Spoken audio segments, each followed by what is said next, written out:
Welcome in to the Footballguys DFS Show. It's week 7. We are going to cover the main slate for largely DraftKings. We're going to talk about cash game plays, GPP plays. And I think before we even waste any more time, if you're checking this out, you've been a long time viewer, listener. The man, the myth, the legend, one John Lee is back. I feel like I can't even give John a proper introduction. I feel like I almost have to go to Devin to give John a proper introduction. But John, it's great to see you tonight. How are you all doing tonight? I'm doing well. And please don't hand it to Devin to introduce me. I don't know where that's going to lead. Yeah, it's great to be back. Devin had reached out last week. Hey, are you interested in maybe joining once in a while moving forward? And jumped at the opportunity to hang out with this crew on Thursday night. So, really happy to be here, and, it'll be interesting to see where this goes. Well, I'm glad one of us is glad you're here. Welcome back, somebody? I think I saw a comment that somebody had gotten Phil's dog correct. Is that true? Did we get that? Yes, actually, a couple of weeks ago. We'd have to look up that guy on YouTube, but he did guess the dog's name. And I did turn down my background noise this week, so I'm hoping that you guys don't hear him when he eventually starts trying to come in. Well, I killed the dog last night. You just don't know about it, so. Man, Pete is going to shut us down before we even get going. But all right, let's start with our games of the week. We usually kick it to Phil to do the games of the week. Phil usually talks about every single game. Maybe we'll start with John. John, are there any games that you've got your eyes on here this week?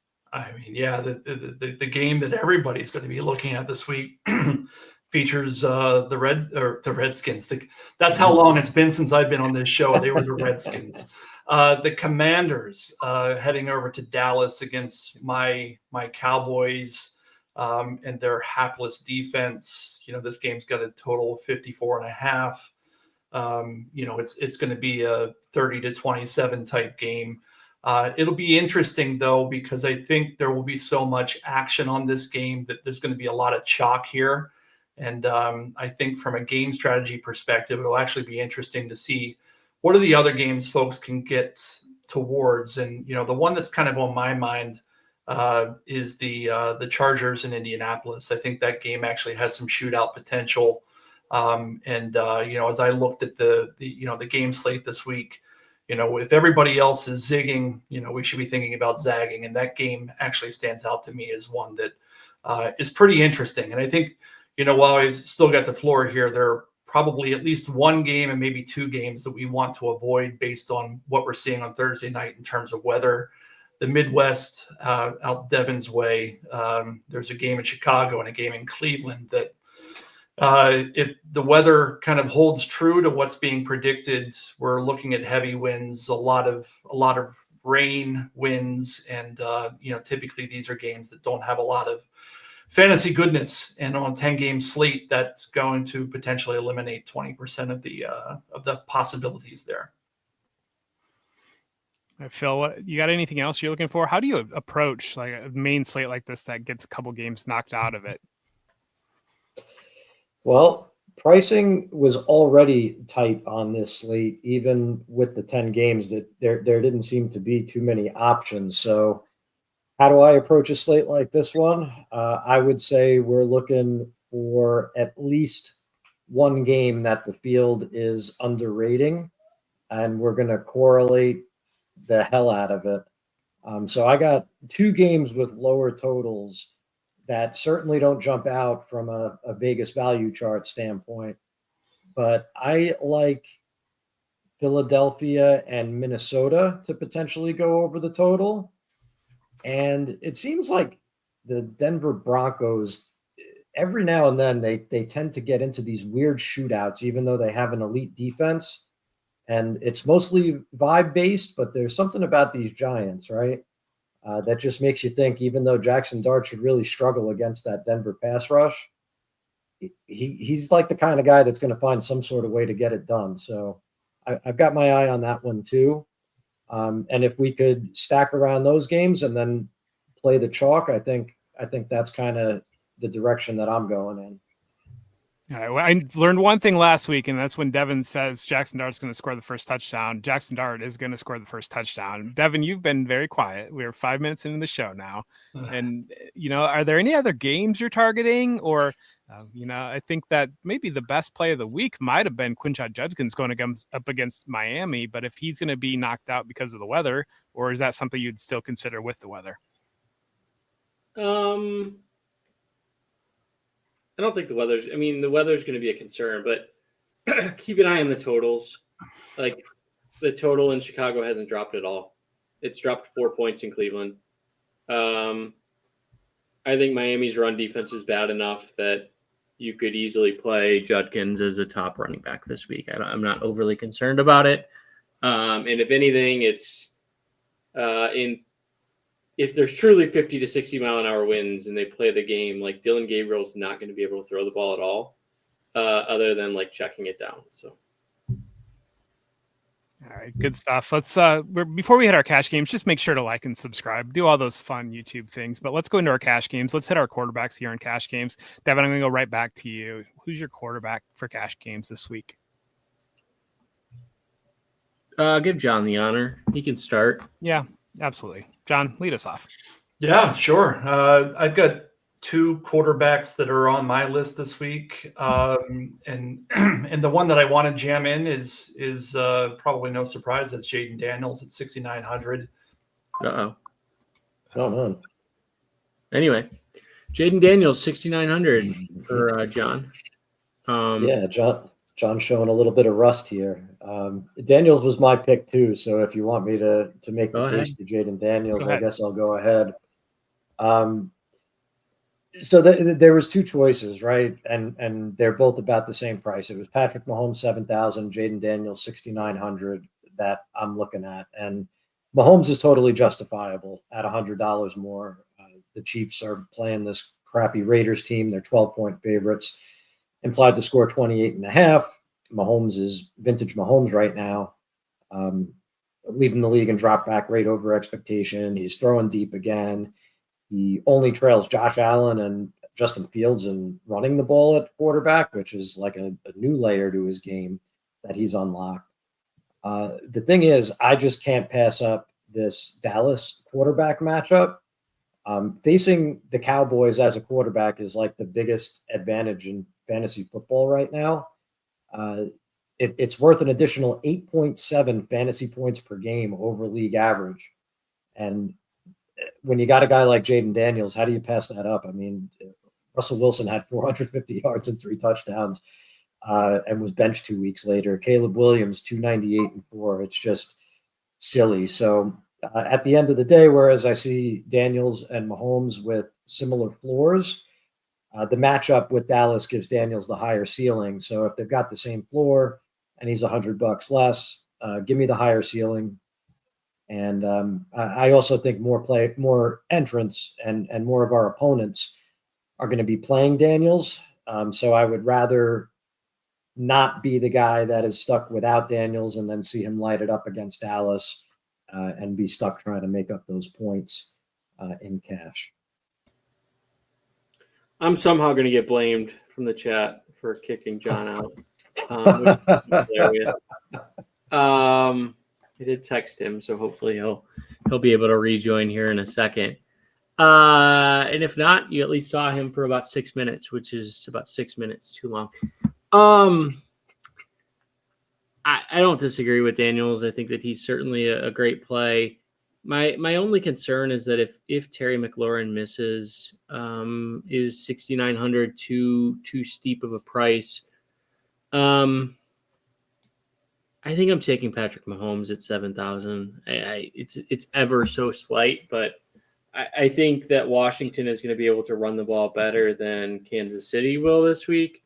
And we've seen Mahomes against the Raiders just have these monster games. So I think it's close. Like if you wanted to go cheap, you certainly could. I think that the cheap option probably is Bo Nix against the Giants at 5,600. I don't know that I would go too far below that. You're looking at like Jacoby Brissett or Jackson Dart against Denver, which I don't really have any interest in. So for me, it's Mahomes. I can understand the Daniels argument completely fine, but yeah, it's close. Yeah, save my thoughts for GPP section, probably in quarterbacks. I think they might be a little bit too much risk on a cash game quarterback play. But let's look at running backs here. And I know we talked about Quinn Judkins briefly. Would that be a player that would be in consideration for your cash game lineup absent the weather, or would he still be in consideration for your cash game lineup with the weather? And Devin, why don't you go ahead and I have no issue playing him. I mean, I don't know what Cleveland is doing. Like, they threw the ball 57 times last week, or attempted 57 passes. I think they were sacked 5 times. So 52 actual attempts. You have Dylan Gabriel as your quarterback. And like, I've been the biggest Kevin Stefanski hater maybe on Twitter for like the last 4 years, but it's time for him to go. But for Judkins, I mean, $6,000 is a completely fine price going up against Miami. Miami's front 7 really seem like they've quit. They have a lot of talent on their defensive line with Bradley Chubb and Zach Steeler and Chop Robinson, but like, they're allowing the most fantasy points to opposing running backs, the most rushing yards. Like, this is just a complete disaster of a defense. So I think Judkins is where I'm starting. The other, they allowed 100, just for reference, 124 yards to Kamani Vidal and 206 to Rico Dowdle. Like, Judkins is better than both of those guys. DeAndre Swift at 5,700 against New Orleans. If there's a weather issue, I think that Swift is more than capable of still being fine in a game where Chicago may not need to throw the ball that much. Swift is coming off of a huge performance against Washington with 108 yards and 67 yards and a touchdown receiving. I do have some concerns that it's point chasing a little bit, but at 5,700 in a very good matchup at home, I think it's more than justifiable. And then the last name that I'll throw out there, it's really between 2 guys. It's between Ja'Cory Krosky-Merritt and Javonte Williams. And I think the tiebreaker that I'm going to go with, I'm going to take Krosky-Merritt. Again, it's recent Dallas issues stopping the runs. We saw Dowdle with 183, Breece Hall with 113, Josh Jacobs with 86 yards and 2 touchdowns in their last 3 games. Krosky-Merritt had 17 carries last week. Seems to be having a firm grasp on that role. So I think he's the guy for me. Phil, do you have other plays? Yeah, I do. I'm super interested, by the way, to see what the field does with Krosky-Merritt in tournaments, because he jumped out to me as a great play. He very quietly took over that backfield last week. Nobody seems to be talking about it, but he was like 70% of the snaps, which was way high from where he had been. Maybe the fumble, I guess it was like a fumble and a half that he had, because one was credited to Jaden Daniels, might have overshadowed it. But I can't tell if he's going to be popular because of the Dallas matchup, or if some of these other plays are going to kind of crowd him out. John's back. Thank goodness. But getting to my plays, one was Judkins. I don't think the weather is an issue. That's an issue for the passing game. And the Browns don't have much of a passing game anyway, unless you count underneath and over the middle to the tight ends, which they might even still be able to do in that weather. But like Devin said, Judkins, like last week was the first time that he got game scripted out. Before that, they would be trailing and they would still give him 20 carries. So I'm looking at it as a blip on the radar. I think Kevin Stefanski knows that the way to move the ball against Miami is through the ground, whether they're leading or trailing. So he'll be good for 18 to 20 carries in this one. And if you look at the last 3 running backs to hit 18, so 4 running backs have hit at least 18 carries against Miami this season.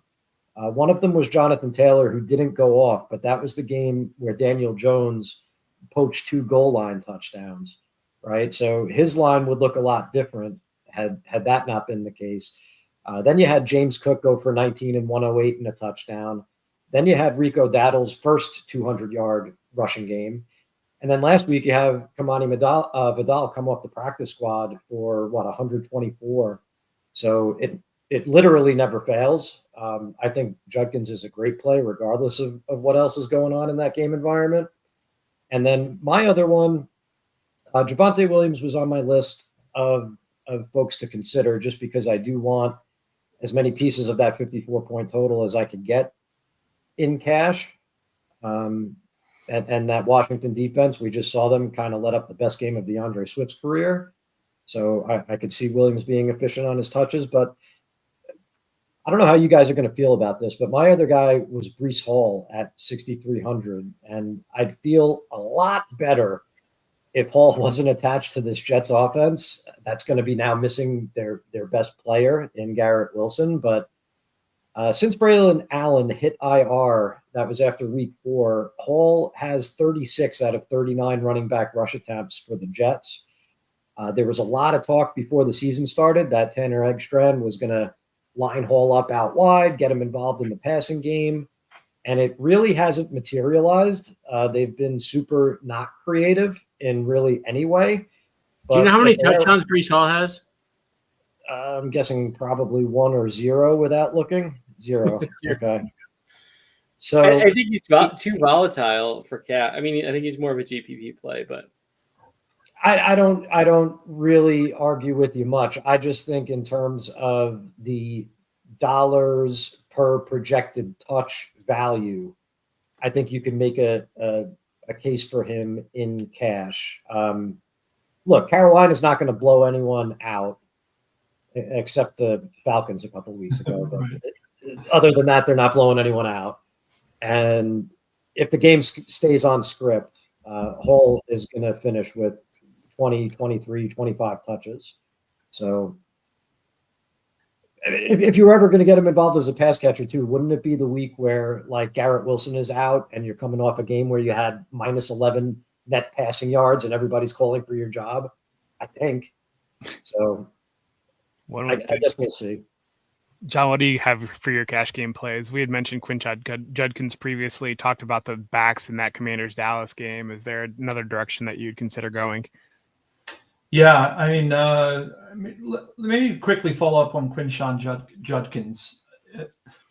What happens if that game really is kind of a monsoon wind fest and they can just stack the box? Are you guys still high on him? I get he's going to have a lot of action. It's just and the matchup is amazing. It's just do you dare the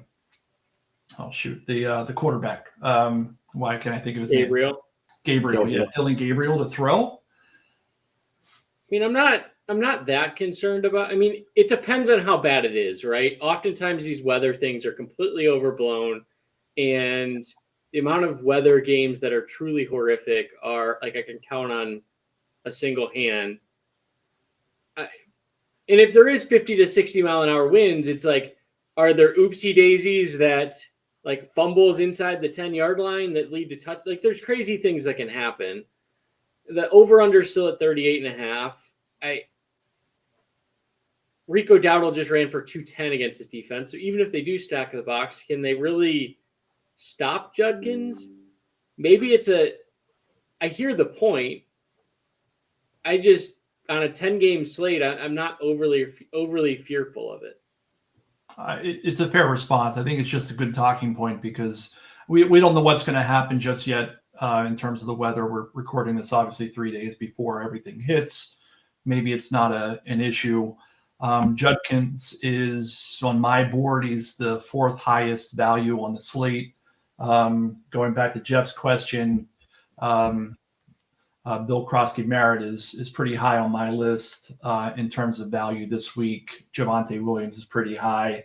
I joined, I think, right as Phil was talking about Breece Hall. He's a guy that was on my list previously. I think the only one that we haven't, maybe you did talk about him, maybe you haven't, but how are we thinking about Kamani Vidal going up against Indianapolis? He's 5,500. Looked really good, albeit in a plus matchup last week. But at 5,500, on a team that can really spread the ball around and don't have much behind him. I think he's viable as a salary saving option for cash games. Yeah, that was where I was going to take it. If nobody else had mentioned that 5,500, you can plug that in there. 22 opportunities last week. You're looking at a game, like Phil said, has a quiet, maybe shootout potential. I think that if you wanted to go, that's probably the best dollar saving option on the slate, I think. Yeah, I don't just hate like him. the He Go ahead. I'm sorry, what was that? Team time. I was just saying I like the passing side of the Chargers a little bit better than just based on the matchup. I think that Indianapolis is a funnel defense that you can really throw the ball and exploit against them. But Vidal looked good. He looked really good. So, all right, let's dive into our wide receivers here. John, how are you building out your wide receiver core in cash games? Yeah, it's this is probably the part of the episode that I was most looking forward to talking with you guys, because as I was building things out, I don't like a whole lot at this position this week. I looked at the top 10 targets. This is what we go for, right? Volume in cash games. The top 10 target receivers are not on the main slate. Jamar Chase is out. Puka and Devontae for the Rams. I think they're playing in London this week. You got Amon-Ra on Monday nights. Smith and Jig might be Monday night as well. And Drake London is not on the main slate either. So it really leaves us without a whole lot of volume on the main slate. And I can give you the three guys that are on my list for cash games. The good news is I'm not spending up above $8,000 on anybody this week. So I think, my cash roster is going to be very, balanced in the sense that it's not stars and scrubs. But the guys that I'm looking at, CD Lamb. Let me predict it. All right, you already gave you one, so go ahead. He was one of the three. CD Lamb, Yep. Rashee Rice. You got two, and you're going to get the third. Chris Olave. Yeah. But I think in the fact that Phil that is nodding his head, and the fact that you guessed that really gives me pause about cash games this week, because if it's going to be that chalky, it may come down to a 2v2 situation, and that's never where I want to be in cash games. But those are the guys that look to be in the best spot. I mean, we saw today in the press that CD Lamb said he could have played last week, and he just stayed out 1 week so he could be 100% for this week. And Rashee Rice, they've been waiting for him to come back for a year now. And Olave, quite frankly, Olave might be in my GPP and my cash 70% of my lineups. I mean, I think he could be arguably the best play of the week. The only thing about Olave too, I know we had mentioned that. So I don't know if there's a concern on that.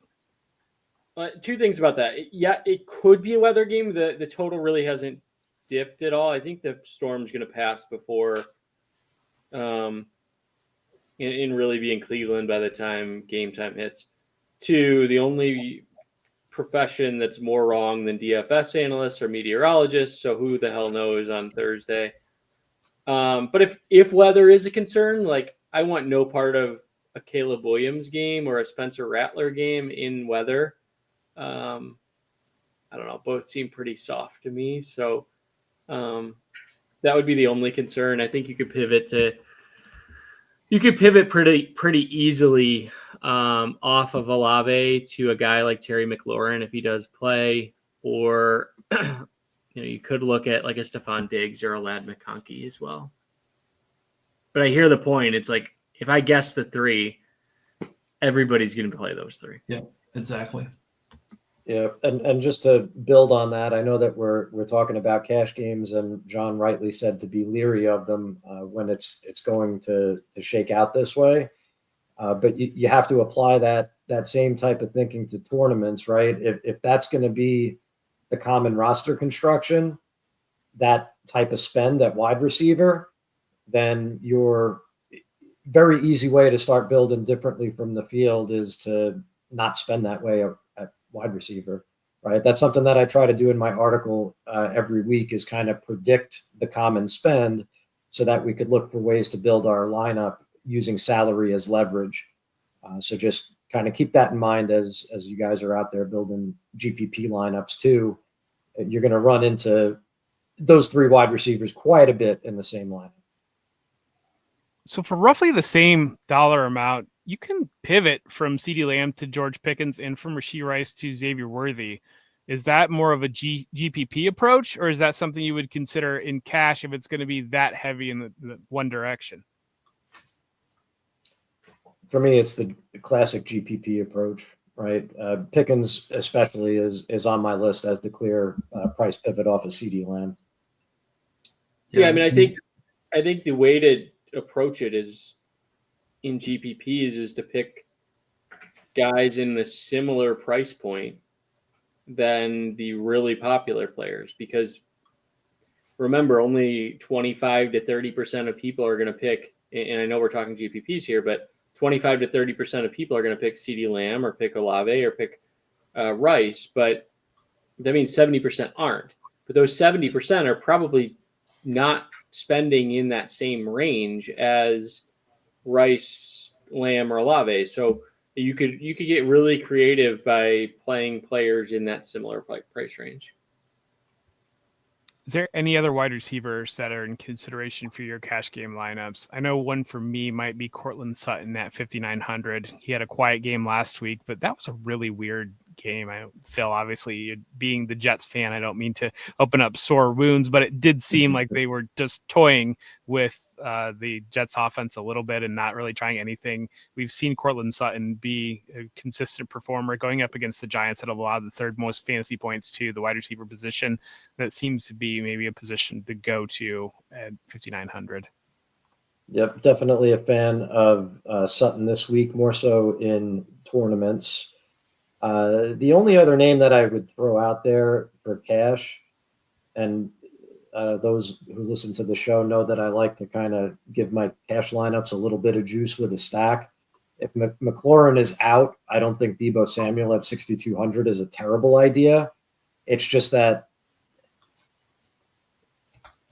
I mentioned it earlier, right? When we were talking about Jaden Daniels, that Dallas matchup for quarterbacks is worth an extra 8.7 DraftKings points.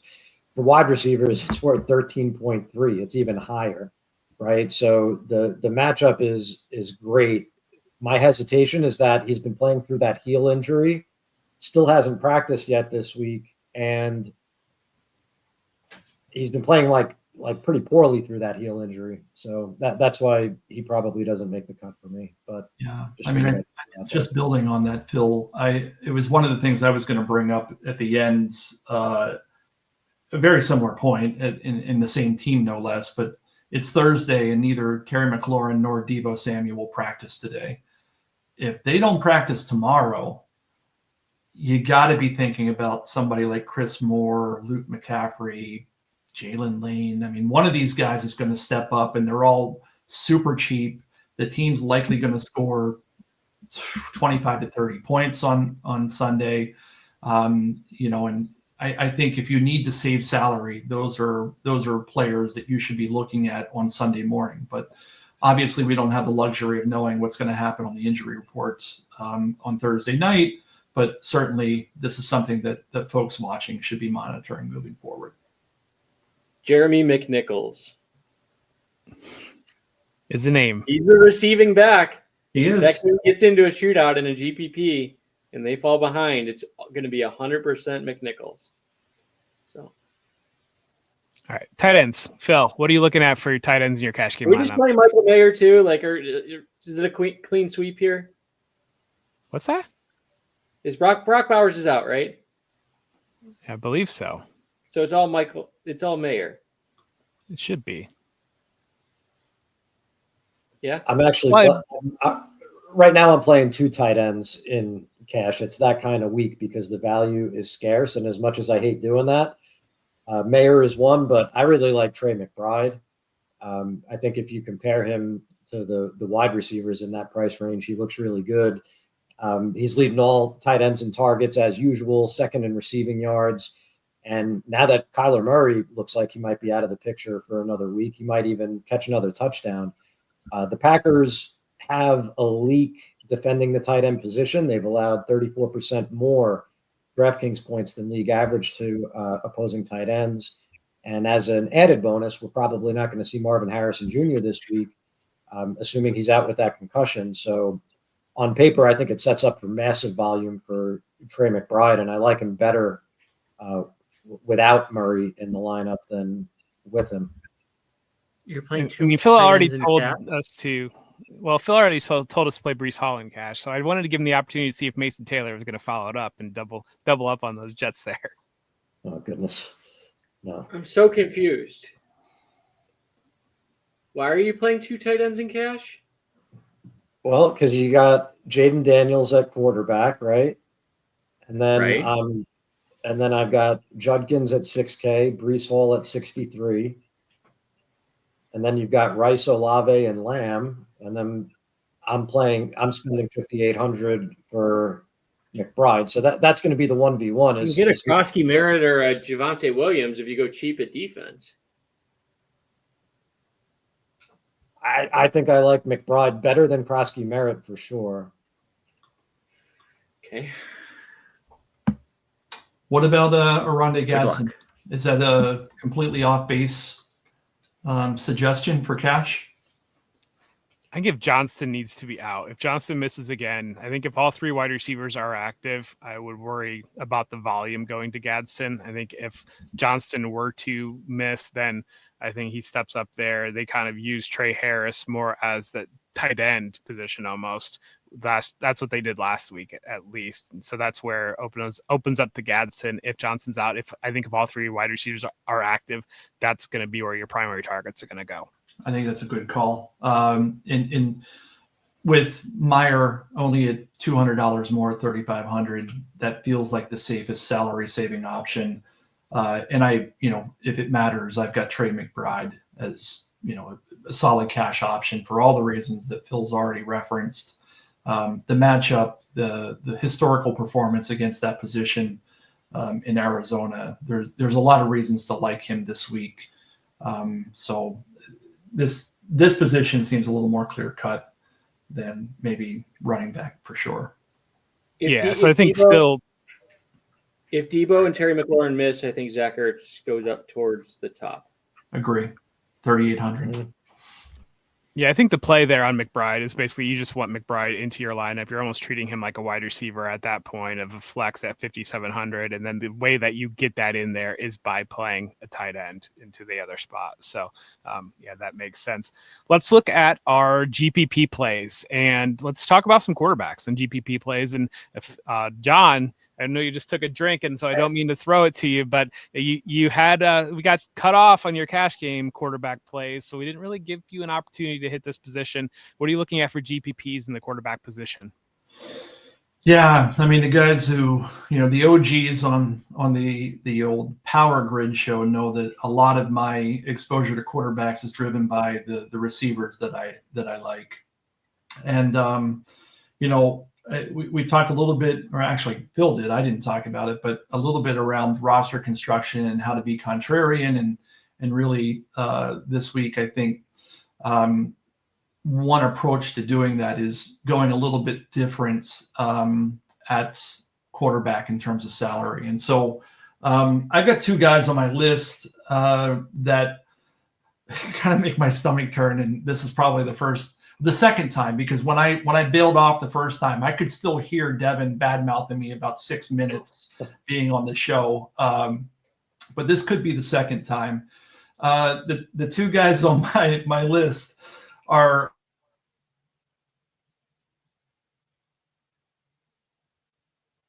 Can you guys hear me? Just cut out for real quick, and then all right. It says the host has unmuted your mic. Okay. I think Devin got you. I think maybe that was Devin. You're muted, by the way, too. So I saw your lips moving. So yeah, maybe that was by design. Because I was about to recommend Geno Smith against the Kansas City Chiefs. That game script sets up perfectly for them. I fully recognize it's an uphill struggle, but super cheap at 4,700, and what his salary allows you to do at other positions, I like, because it's counter to what I think is going to be the typical build this week. And then the other cheap guy, and I think he's an awful NFL quarterback. I truly do, but he's 4,800, and that's Spencer Rattler. I like pairing him up with a double stack of Jawan Johnson and Chris Olave. You're going to see a lot of Olave, but not a whole lot of Spencer Rattler. And so, those are guys that I like on the lower end. And I guess I'll just complete the trifecta here. On the higher end, Justin Herbert. And I think one of you guys said already you kind of like the passing game there. He's a guy that, if you want to take it a bit safer and go with a skilled quarterback, maybe he's the guy. But the thing that he's going to be is probably a bit more popular because he's in that middle range and he's got a lot of receivers coming back, and there's some excitement around that. So those are the three guys I'm looking at. And that game I should also add is really, in terms of pace, I think it's one of the games that will have probably the most offensive plays on the week between those two respective offenses in the form of the Chargers and the Colts. What do you got, Devin? Is Carson Wentz playing? That was going to be my question. That was, I think that there's some interesting narratives and potential shootout there for 5,000 quarterback Carson Wentz. If Wentz is if McCarthy is not back, I really like Carson Wentz this week at 5K. Going up against the Eagles, Jackson Dart just tore this team up. It's an easy stacking game.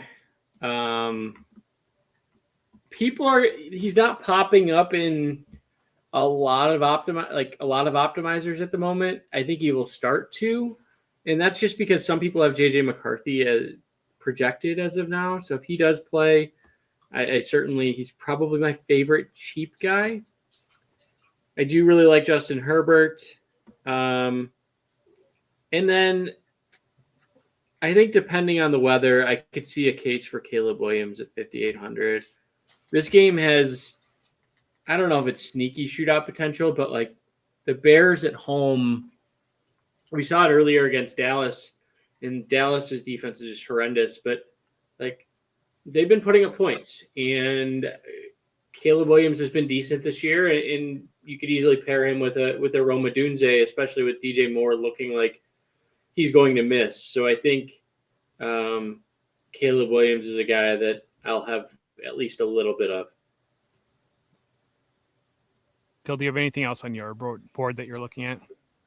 Yeah, I'm willing to take another spin on Justin Fields, 5,700. Nobody's going to want to play him coming off of that game that everybody saw in the morning in London last week. But it's been kind of like, if the matchup is red, sit him, and if the matchup is green, start him. And the matchup this week seems pretty green.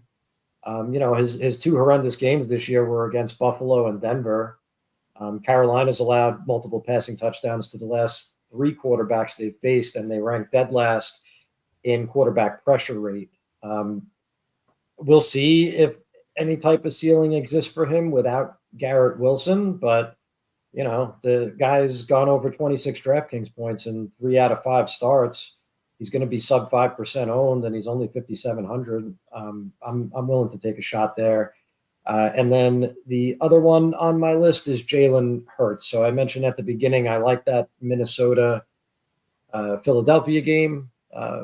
Devin mentioned that he likes Carson Wentz. That makes me like Jalen Hurts even more, because we've seen that in order for Philadelphia to open things up on offense and kind of come out of their little turtle shell where all they do is try to run the ball, they need to be pushed.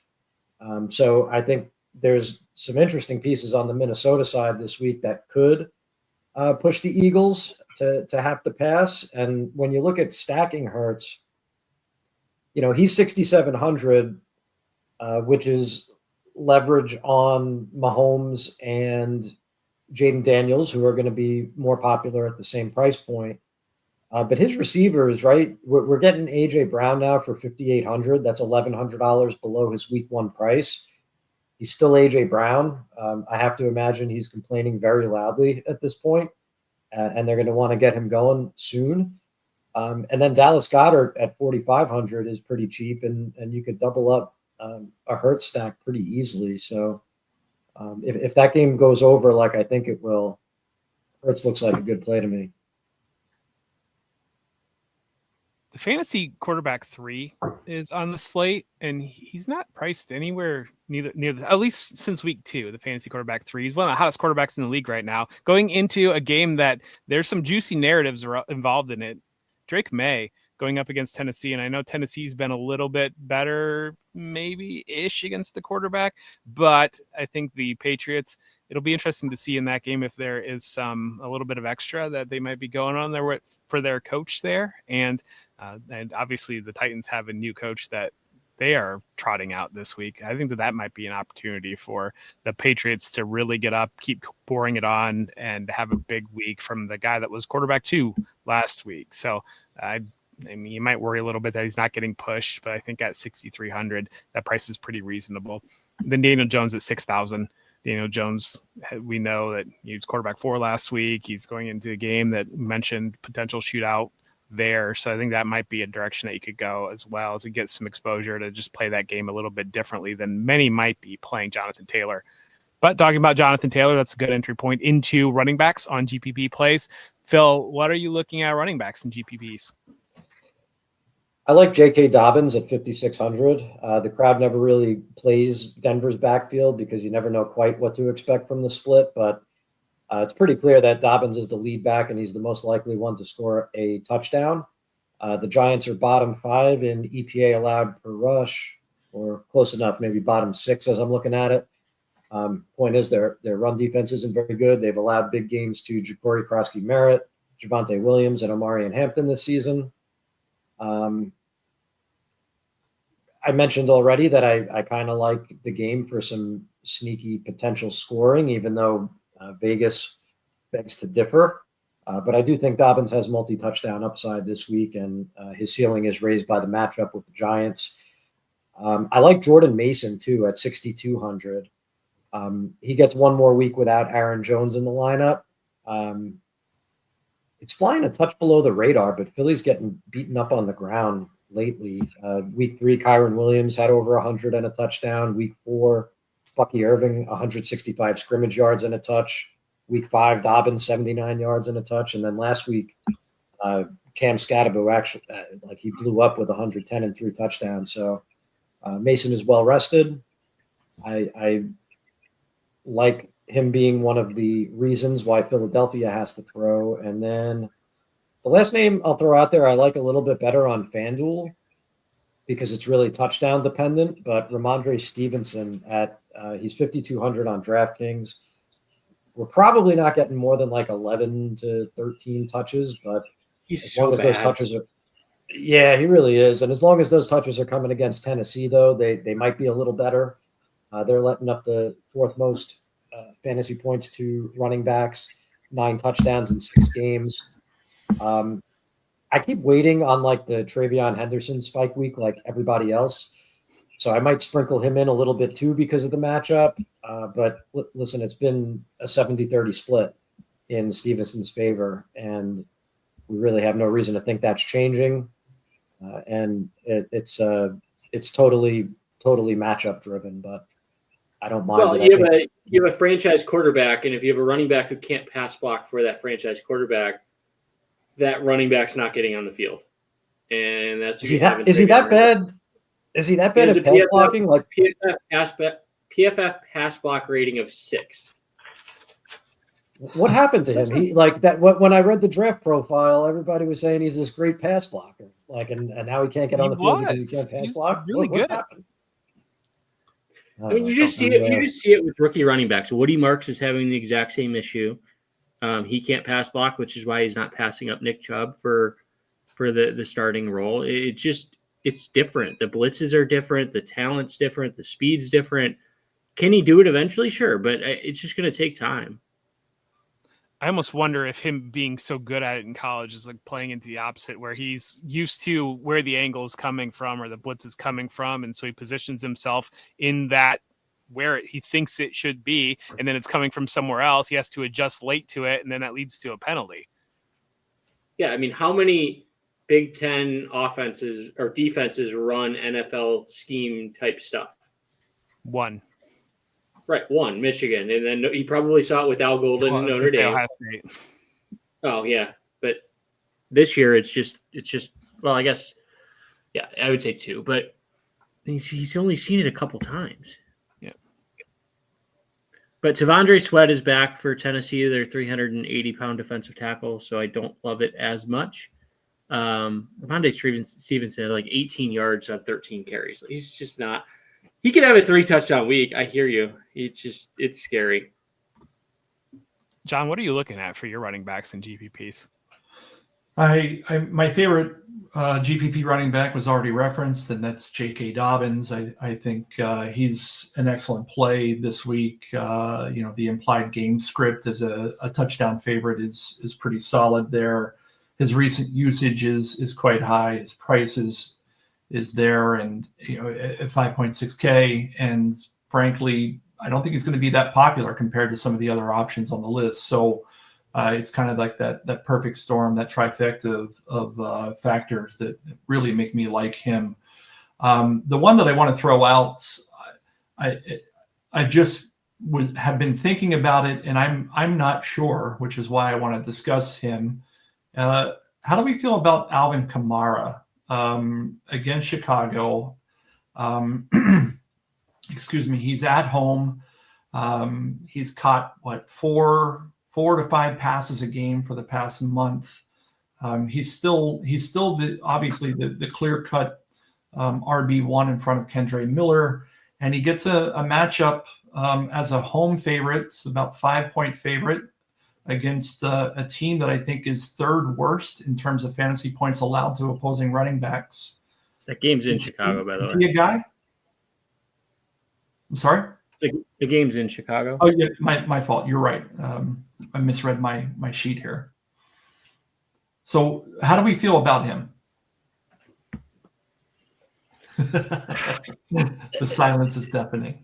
Yeah, personally, I haven't played him all year, and that's probably a result from going very heavy on him in my redraft leagues and having to live with like the mediocre middling production. I don't like the way that, surprisingly, I don't like the way that Kellen Moore is deploying him. He's catching a lot of passes, but not doing much with them because they're like checkdowns. They're not creative touches. He's got a problem now with Taysom Hill at the goal line. We saw that last week. Took away a touchdown. The team stinks, so they have a hard time game script wise most weeks. And if they're not going to like plan him targets, and then Kendre Miller's eating into his workload a little bit more each week, it seems like. I don't know. Maybe they'll reward him for not wanting to get traded. I think. Yeah, that's the narrative you have to buy into, is that his volume was limited because they didn't want him to get hurt before a trade. And now that he doesn't want to get traded, they're like, okay, we can start going back to Alvin Kamara. The ankle worries me. He didn't practice yesterday. He was limited today. He should be fine, but I don't know. Something just seems off with him. But maybe that's a hey, he's going to be 3% rostered or something. I don't know. I mean, he is. He's going to be. I've got him at 4%. If he's 4% rostered, he's 1 out of 25 games, which is that's the math at 4%. He's going to deliver value against in this matchup. And if the weather plays into that, I'm not saying that he's a great play today, but I want to let that marinate. I think he's certainly going to be somebody that I consider going into Sunday morning. Devin, did you get yours? Do you have anything else you want to add? No, I know we're running a little long. The only name I wanted to add was Jonathan Taylor at 8,800. The Chargers have allowed 111 and 2 touchdowns to Corey Krosky-Merritt and 128 and 2 to Devin Achane over the last 2 weeks. Taylor, if you think about 3 touchdown upside. It's really him and Josh Jacobs is like the only 2 guys that have that. And the matchup against the Chargers is significantly better than it is for Jacobs. And if this game does turn into a shootout, I think it's entirely stackable for, Justin Herbert taking a receiver for the Chargers and then coming back with Jonathan Taylor. Saquon Barkley at some point has to have a good game.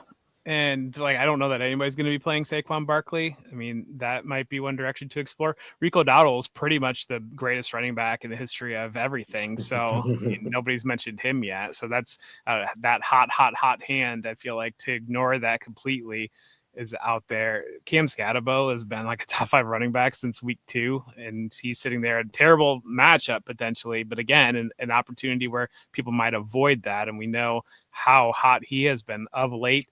And then just a way off the radar, way down, Isaiah Pacheco at 5,000 is looking like he's starting to pull away in that Chiefs backfield a little bit. I think the high leverage touches have been going to Kareem Hunt, which is frustrating for that. But last week he was about 77% snap share. It's been a committee the entire time through. That's one. If they get up on the radars, he could find the end zone a couple times, or, if you want to lean into it and have Kareem Hunt as the goal line back there at 4,800. But I do think Pacheco is starting to distance himself a little bit in terms of touches there with the Chiefs. Let's look at wide receivers. Phil, what are you looking at for your wide receivers in GPP plays? So I've got my eye on the DJ Moore injury situation. I'm not exactly sure what his injury was. They called it a groin, but do you go to the hospital and stay overnight for a groin? Did he twist his nut? What happened? Yeah, testicular torsion is the thing that I heard. So they are calling it that. Somebody speculated? Yeah. Didn't Christian Kirk miss the season with that once, or am I making that up? Wasn't that? No, that was Calvin Ridley. Never mind. I don't know. It doesn't sound good. I know he got back to a limited practice this week, but I wouldn't want to trade lower bodies with DJ Moore right now. If he sits, Luther Burden, 4,300, is playing really well. And I'm sure that Ben Johnson is going to pull the rug on me, and it's going to be some huge Olamide Zacchaeus week if Moore sits, and there's decent weather in that game. Adunze looks good too, but I'm dying to play Luther Burden at 4,300. If I know he's getting a full complement of snaps, I'm going to play way too much of him. We mentioned George Pickens as the price pivot off of CeeDee Lamb. I was thinking about it as that. What's that meme called where there's the jilted girlfriend looking at the boyfriend in the flannel shirt, and the boyfriend's looking at the at the girl that's off camera. That's how. That's exactly what it's called. That's the one. With Pickens playing the role of the jilted girlfriend and CeeDee Lamb playing the role of the girl that the guy is looking at. Lamb right now, I currently have him about 5 times Pickens ownership. Whether or not that shakes out, we'll see. But he's not 5 times as likely to be the guy that blows up than Pickens, who scored 35 DraftKings points in 2 out of his last 3 games. So there's that. Marvin Mims, 3,500. I'll dig a little deep on that one. I mentioned that I like this game to go over Denver and the Giants. I'm going to have some Bo Nix stacks. Certainly going to rotate Cortland Sutton and Troy Franklin into some of those, but I was gonna get mine. I was like, do I get it because John's coming back? I like stacking it up. And Mims, so the Giants have trouble defending speed on the perimeter, it looks like. Quentin Johnston, Tyquan Thornton, Rashid Shaheed, even Kavonte Turpin relative to how much he was on the field. New York has had trouble with these guys. Mims runs a 4.38. I think it's worth taking a shot that he's the one that breaks a big play and gets Bo Nix something close to a ceiling game. And then real quick, because we are going long, Justin Jefferson. I like the Vikings and I like the Eagles this week. We'll see how that goes. But if this is contingent on Carson Wentz, by the way, you could kind of throw it out if JJ McCarthy is in the game. But in his last two with Carson Wentz, 11 targets in each game, at least 123 receiving yards. Quinyon Mitchell, the Eagles star cornerback, was back at practice today in a full practice, but he did leave early last week in the second quarter with a hamstring, didn't come back in. You have to wonder if that's the type of thing that gets aggravated or if he's playing at 100%. And Justin Jefferson does not need any head starts to be a great play. So if Wentz is in there, I would look to him as well, right in that same price range as CeeDee Lamb too. John, what plays do you have that we haven't touched on yet? Yeah, I'll make it quick because I know, as I said, we're running long on time. As far as a stack that you can use at the wide receiver position, everybody's going to be on Rashee Rice this week. He's probably going to be the number 2 rostered wide receiver. I think Xavier Worthy is really savvy as a leverage option off of him. Xavier Worthy is not a wide receiver 1, and so his numbers have been down. And I think that bringing in Rashee Rice, he's going to divert a lot of that defensive attention to his side of the field, which will open up some additional opportunity for Xavier Worthy at 6,100 in low ownership. So I like him, and I'll stack him or correlate him on the other side to Jacoby Myers, a guy who continues to get a lot of looks from Geno Smith, excuse me, and he is a guy that has seen a lot of air yards, but not a whole lot of scoring. And I think that he's got some positive scoring regression in his near future. The other 2 guys on my list, I won't explain why, but Matthew Golden is somebody that I like. This is a team that has the 4th highest implied team total on the board, and he's been seeing increased snap counts every week. I think he's becoming more comfortable with that offense. And then A.J. Brown, who I think has already been referenced on the call. I'm so mad at you. Why? Because Golden was the one name I was going to say. Well, you invited me back, so it's your fault. 50 yards or more in each of his last 3 games. First round pick. He wasn't really involved early on in the season, but it seems like he's slowly coming around. And at 4,700, I think he's too talented not to have a 100-yard game and a touchdown at some point. Lad McConkey, 6,000. The Chargers tweeted something to the effect of "Mad Lad" or something like that, and should have cut up with him. Just kind of getting really worked up. I think he's starting to feel involved in the offense now and starting to get rolling. He had the big play last week to win the game. Romeo Doubs at 5,000 flat. I think you're looking at the guy that might be the number 1 receiver on a team that's never really had a number 1 wide receiver. That's a way to go. Jordan Addison, if you wanted to play opposite to Justin Jefferson. And little Jordan Humphrey, just throwing it out, 3,100. The going up a revenge narrative game against Denver. I mean, Denver's again difficult defense, but little Jordan Humphrey looked pretty good last week in fill-in role against the Eagles. Anybody on tight ends? Let's hit some tight ends here real quick. Devin, what do you have on tight ends? Yeah, I said it before, but Zach Ertz, especially if those guys miss.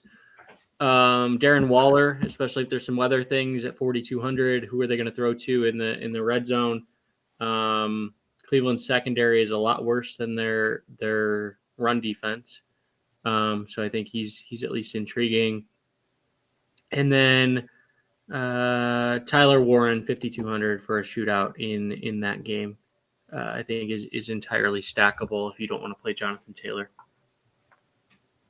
John, do you have any tight ends? Two that come to mind. The number 1 owned wide receiver is going to be Chris Olave this week. If you want leverage against those Olave stacks, I've already referenced, I'm not sure how I feel about Alvin Kamara, as I said earlier, but Juwan Johnson is certainly a guy that I think is very rosterable, if that's a word. I've got him about 3 to 4% ownership this week, 3,100. I think he's a good leverage play against all the rosters that are going to have Olave, and I think that's going to be 30% plus. And then the other one that I really, really like, probably my favorite play at the position for GPPs, Phil's already referenced, and that's Mason Taylor. He's got every metric in all the things that I look at. I love him this week, and he's going to be single-digit owned. Anything to add, Phil? Yeah, Mason Taylor was definitely going to be one that I called out to. It's almost like back in the day, there used to be a DraftKings podcast where Al Zeidenfeld talked about flowchart plays. Right? Is this position playing against this team? Then you play them, and Carolina is getting there with tight ends. Yeah. So love the Mason Taylor call. Plus, he's the closest thing the Jets have to a wide receiver one this week with Garrett Wilson out. And I'll just throw Dallas Goedert into the mix since I mentioned every other player in the Philly-Minnesota game. I think that he's got like a pair of games this year with a 30+% target share. He's leading all tight ends and touchdowns. He's got this really awesome role when the Eagles get in close. Not quite as awesome as the tush push, but pretty awesome. And if the game goes the way I do think it will, Goddard has a lot of touchdown equity, so he makes sense if you're stacking that one up. Yeah, I think Evan Ingram's an interesting play going, again, another revenge game narrative, but going up against the Giants there. But that he's been really involved the last couple of weeks. I think he did not score last week because the only player that scored for Denver was Nate Adkins, but I think he was the leading receiver last week for the Broncos, and I know he scored the week before that. It's a gross game. We've talked about it already, but Harold Fannin, if David Njoku misses, maybe that might be an entry point, just a short, close to the line of scrimmage target for Dylan Gabriel. And then maybe a pivot off of the Chris Olave popularity would be if you wanted to go with Taysom Hill and some of those Chris Olave lineups, and maybe you get a pop a trick play or two with Taysom Hill throwing it to Olave, Taysom Hill running a touchdown or two in. So I think that might be a different direction you could go that kind of differentiate some of those Olave lineups. All right, let's go through our favorite stacks of the week. Since, John, you are the returner here, you can go ahead with your favorite stack of the week. Yeah, it's a good question. I know you guys do this routinely. This is obviously new for me.